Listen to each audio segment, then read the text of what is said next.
Great job, guys, last week. You did a wonderful job getting started. I hope just the process of taking time to think about what the advantages and disadvantages of the face-to-face class and the web enhanced class offers was beneficial to you. Now this week we want to change focus a little bit and look at the online class specifically.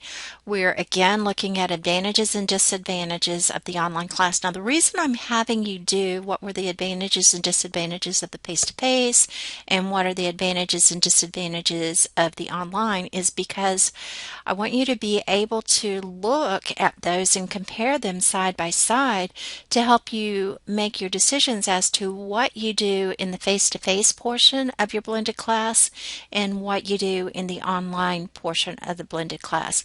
So where there's an advantage in the face-to-face to be had, then those kind of activities that bring that advantage to the forefront need to be done in face-to-face. And then where, there are advantages in the online or, it doesn't really matter, then that could be done in the online portion of your class.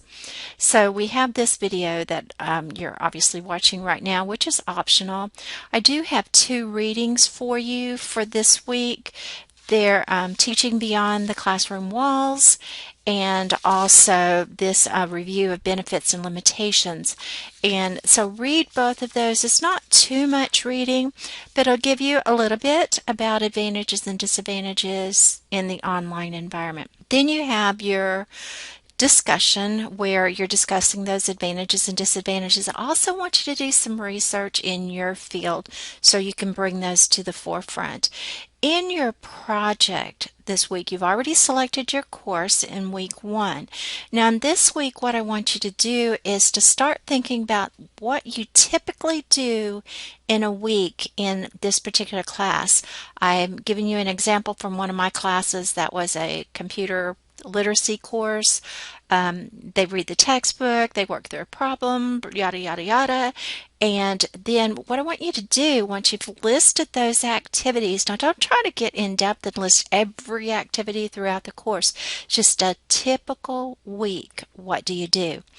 Once you've done that, then what I want you to do is say, okay, this has to be performed in the typical classroom.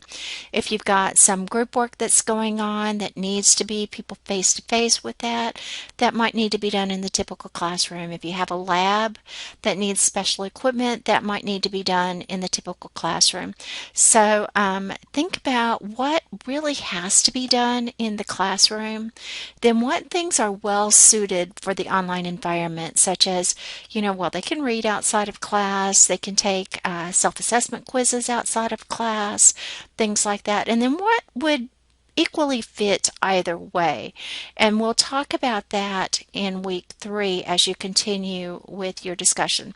I'm also wanting you to think beyond just identifying this online, either, whatever, but why did you make the choice you made as far as online, traditional, or either?